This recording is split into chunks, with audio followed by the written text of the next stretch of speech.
জীবন মানে শুধুই ছোটা, শরীর জুড়ে ক্লান্তির পরশ। জীবন মানে শুধুই ছোটা, শরীর জুড়ে ক্লান্তির পরশ। মন যখন বইতে না চায়, যেদিকে দু চোখ যায়, যেদিকে দু চোখ যায়, যেদিকে দু চোখ যায়। কাজে কাজে পাগল লোকে স্কুলেতে পড়ার ওই চাপ, ওষুধ কিনতে বাইরে গিয়ে সংসার যায় যা। পাগল মনে লাগিয়ে হাওয়া, পথ যখন বন্ধু হতে চায়, বাড়িয়ে দাও তোমার হাত, চলো যেদিকে দু চোখ যায়। পাগল মনে লাগিয়ে হাওয়া, পথ যখন বন্ধু হতে চায়, বাড়িয়ে দাও তোমার হাত, চলো যেদিকে দু চোখ যায়, যেদিকে দু চোখ যায়, যেদিকে দু চোখ যায়। সাংসারিক জীবনযাপনে ঝামেলা লাগলে হঠাৎ আমরা বলে উঠি চলে যাব, যেদিকে দু চোখ যায়। আসলে সংসারের চাপ, কাজের চাপ, অফিসে বসের চাপ, বাড়িতে এসে বাচ্চা সামলানো, রাস্তাঘাটে ভিড় ভাট্টা, বাসে ট্রেনে ঠেলাঠেলি, সব মিলিয়ে আমাদের গোটা জীবনযাপনটা খুব যান্ত্রিক। নিত্যনৈমিত্তিক জীবনযাপনের মাঝে এরাও যেন আমাদের জীবনের নিত্যসঙ্গী হয়ে উঠেছে। আর তখনই পান থেকে চুন খসলেই আমরা রেগে বলে উঠি চলে যাব, যেদিকে দু চোখ যায়। কিন্তু আমাদের এই অনুষ্ঠানটার মানে কিন্তু একেবারেই এরকম নয়। আমাদের এই অনুষ্ঠান যেদিকে দু চোখ যায় মানে হলো ভালোবেসে একসঙ্গে সপরিবারে রিফ্রেশমেন্ট। আপনার এই যান্ত্রিক জীবনযাপন থেকে একটু বেরিয়ে আসার জন্য 2-3 দিনের ছুটি পেলেই আপনি কোথাও ঘুরতে বেরিয়ে যেতেই পারেন। ভাবছেন তো কোথায় যাবেন, কিভাবে যাবেন, আর সেখানে গিয়ে কী বা দেখবেন? তার জন্য তো রয়েছি আমরা। আমাদের এই অনুষ্ঠান দেখুন আর নিজেরা নিজেদের মনের মতো করে বেড়াবার প্ল্যান করে নিন। চলুন তাহলে শুরু করি, যেদিকে দু চোখ যায়। রাজস্থান অর্থাৎ রাজাদের স্থান, তাই গোটা রাজ্য জুড়েই দুর্গ দেখতে পাওয়া যায়।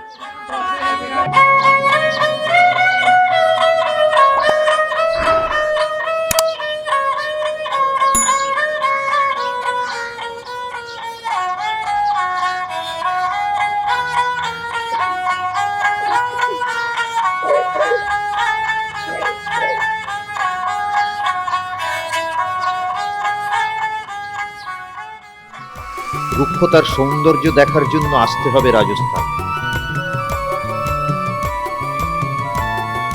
প্যালেস থেকে ঘরবাড়ি, বেশভূষা থেকে লোক সংস্কৃতি, সবকিছুতেই রঙের আধিক্য, উজ্জ্বলতায় ভরপুর। আর এগুলোই রাজস্থানের নিজস্ব করা।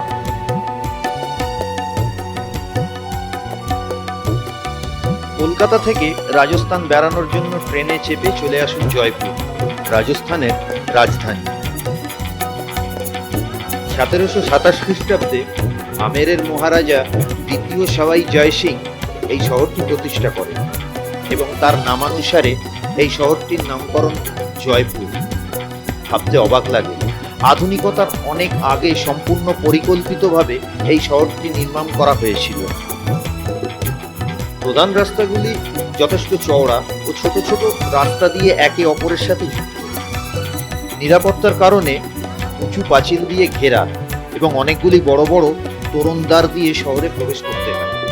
মনে মনে গর্ববোধ হলো যখন জানলাম এই শহরটি স্থাপত্য যার নির্দেশিত তিনি একজন বাঙালি, বিদ্যাধর ভট্টাচার্য, যিনি ছিলেন আমের কোষাগারের একজন কেরানি, পরে চিফ আর্কিটেক্ট হন। 1876 সালে মহারাজা সওয়াই রাম সিং ওয়েলসের সম্রাট এডওয়ার্ডকে আমন্ত্রণ জানানোর জন্য গোটা শহরকে পিঙ্ক রঙে রাঙিয়ে তোলেন। পরবর্তী সময় থেকে শহরটির আরেকটি নাম হয় পিঙ্ক সিটি। জয়পুর থেকে আমের ফোর্টের দূরত্ব 11 কিলোমিটার। যাবার পথে পিঙ্ক সিটিতে প্রবেশ করে প্রথমেই চোখে পড়ল হাওয়া মহল। অনেকগুলি জানালা সম্বলিত 5 তলার এই মহলটি 1799 সালে নির্মিত।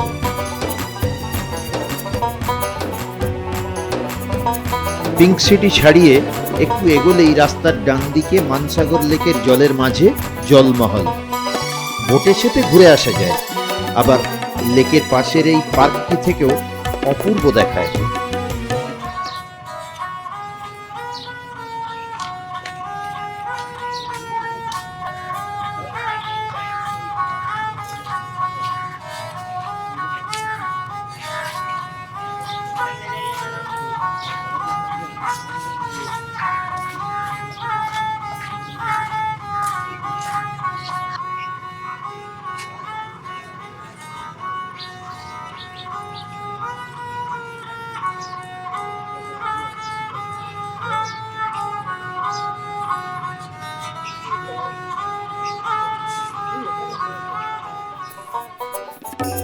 এবার গন্তব্য আমের ফোর্ট। রাজা প্রথম মানসিং ফোর্টটি নির্মাণ করেছিলেন। সামনে মাওথা লেক। রাজপুত মহারাজা ও তাদের পরিবারবর্গ আমের প্যালেসে থাকতেন।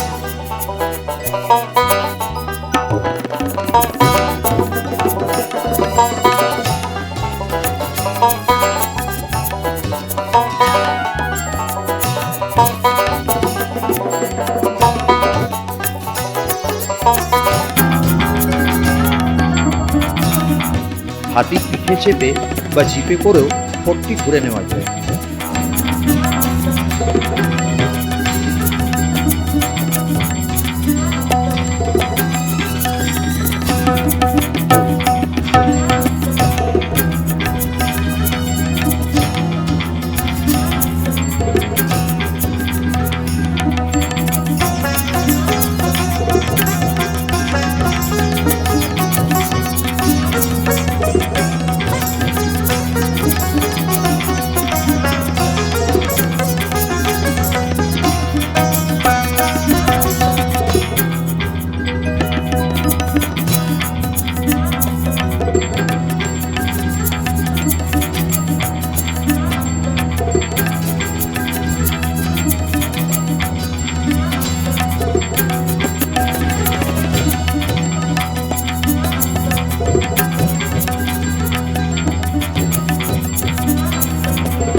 Very interesting, very impressive.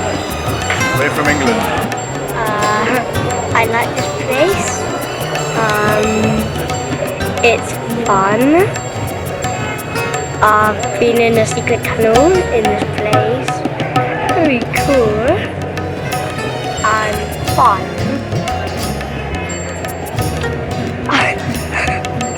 I liked it very much. There's a big queue, but it was worth it.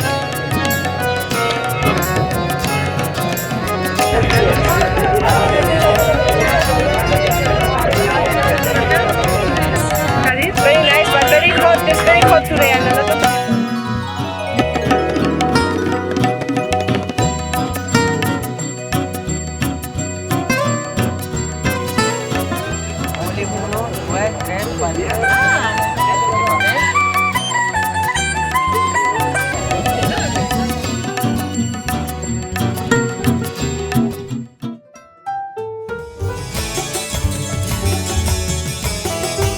দক্ষিণ এশিয়ার ধর্মপ্রাণ মুসলমানদের কাছে।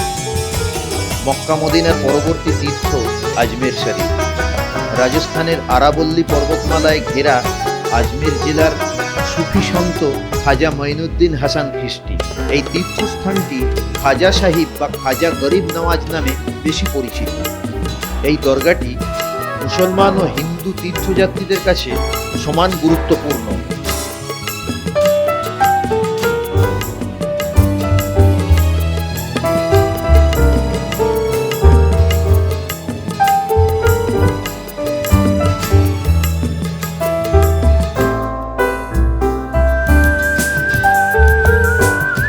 চিত্তরগড় ভারতবর্ষের বৃহত্তম ফোর্ট। সপ্তম শতাব্দীতে মৌর্য শাসনকালে এটি নির্মিত হয়। 180 মিটার উঁচু পাহাড়ের উপর 700 একর এলাকা জুড়ে ফোর্টটি অবস্থিত, যার প্রধান তোরণগুলির নাম পাডাল পোল, ভৈরব পোল, হনুমান পোল এবং রামপুর। দুর্গটির ভাস্কর্য মনে এক ভালো লাগার অনুভূতি তৈরি করে।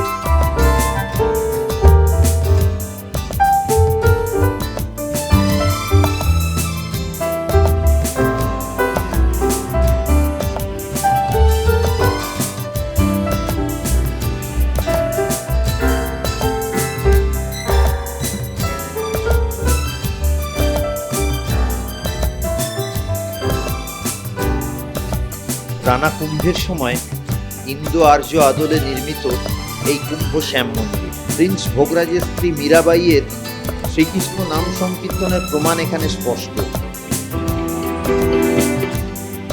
এই স্তম্ভটি ভিক্টরি টাওয়ার বা বিজয় স্তম্ভ নামে খ্যাত। 1440 সালে মহারানা কুম্ভ এটিকে নির্মাণ করেন।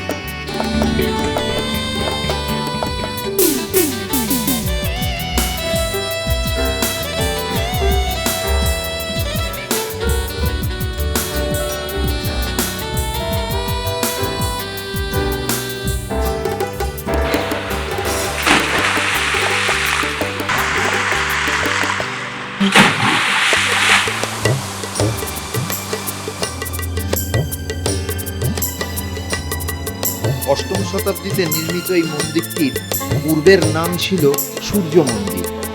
14 শতাব্দীতে এটি কালী মায়ের নামে উৎসর্গকৃত হয়ে নাম হয় কালিকা মাতা মন্দির। রানা রতন সিং এর রানী পদ্মিনী এই প্যালেসেই থাকতেন। আইসল্যান্ড প্যালেস থেকে আলাউদ্দিন খিলজি তাকে আয়নার মধ্যে দিয়ে দেখতে পেতেন। অন্যান্য রাজপুত মহিলাদের সাথে তিনিও জোহারে প্রবেশ করেছিলেন নিজের সংগ্রাম বাঁচাতে।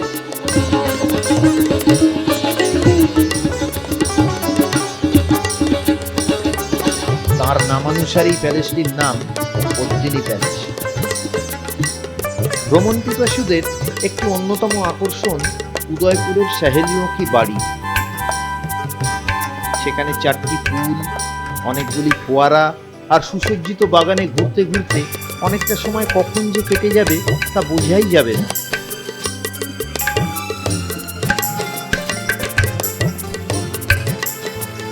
এছাড়াও ফুলবাড়ি ওয়াইল্ড লাইফ স্যাংচুয়ারি বা মানবলাল বর্মা উদ্যান ঘুরে দেখে নেওয়া যায়।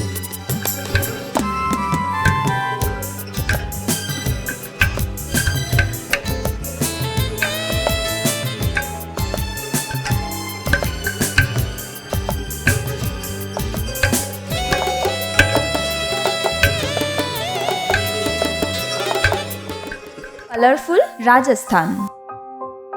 উদয়পুরে মুক্তোর পাহাড় বা স্থানীয় ভাষায় মতিমাগরির শীর্ষে প্রিয় ঘোড়া চেতকের পিঠে বসে রাজপুত সেনানায়ক মহারানা প্রতাপজির ব্রোঞ্জের মূর্তি।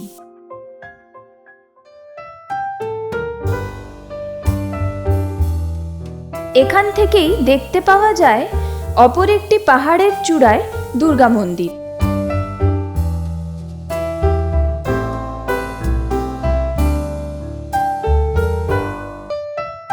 টেলিস্কোপের মাধ্যমে দেখার ব্যবস্থা আছে। পিচোলা লেকের পূর্ব দিকে উদয়পুরের এই সিটি প্যালেস। 1559 খ্রিস্টাব্দ থেকে এই প্যালেসটির নির্মাণ কার্য শুরু হয়।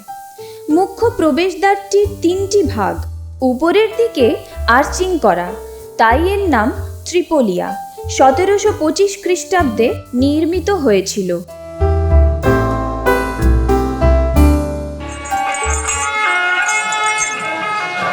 এরপরে দেখে নেব এখানকার মার্কেট। রাজস্থানী ঘরানায় সজ্জিত ব্যাগ, পুতুল, পোশাক থেকে নিত্য প্রয়োজনীয় দ্রব্যাদি।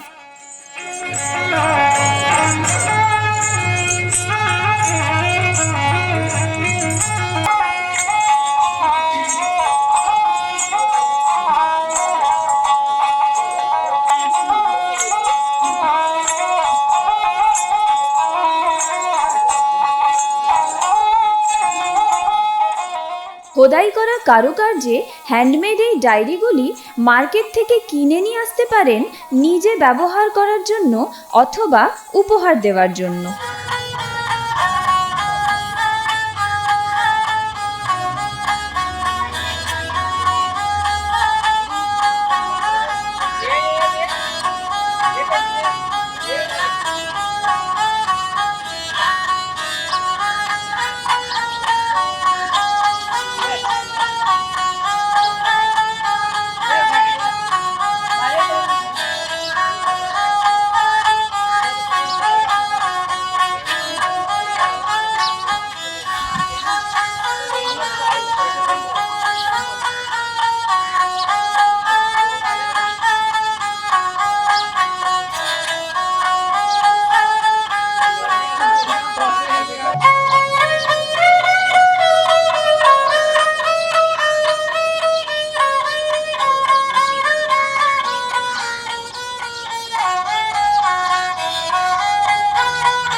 কেনাকাটা শেষে এগিয়ে চললাম রাজস্থানের সিরোহি জেলার আরাভাল্লি পর্বতমালার বিখ্যাত হিল স্টেশন মাউন্ট আবুর দিকে।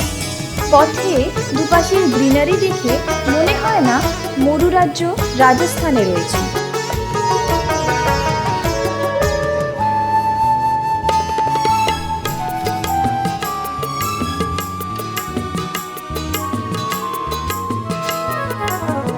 মাউন্ট আবুতে পৌঁছে প্রথমেই আমরা চলে এলাম নাক্কি লেকে বোটিং করতে। কথিত আছে 20 ফিট থেকে 30 ফিট গভীরতার এই লেকটিকে দেবতারা তাদের নখ দিয়ে খুঁড়ে বানিয়েছিলেন বশকালী রাক্ষসের হাত থেকে নিজেদেরকে বাঁচাতে, তাই এরূপ নামকরণ।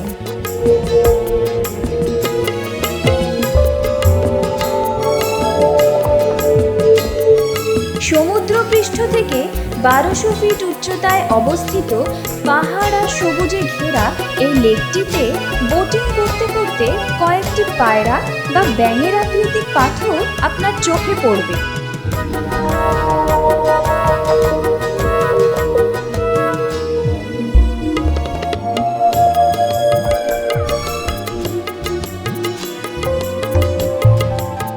বিকেল গড়িয়ে সন্ধে নেমে আসায় আমরা চলে যাব সানসেট পয়েন্টের দিকে।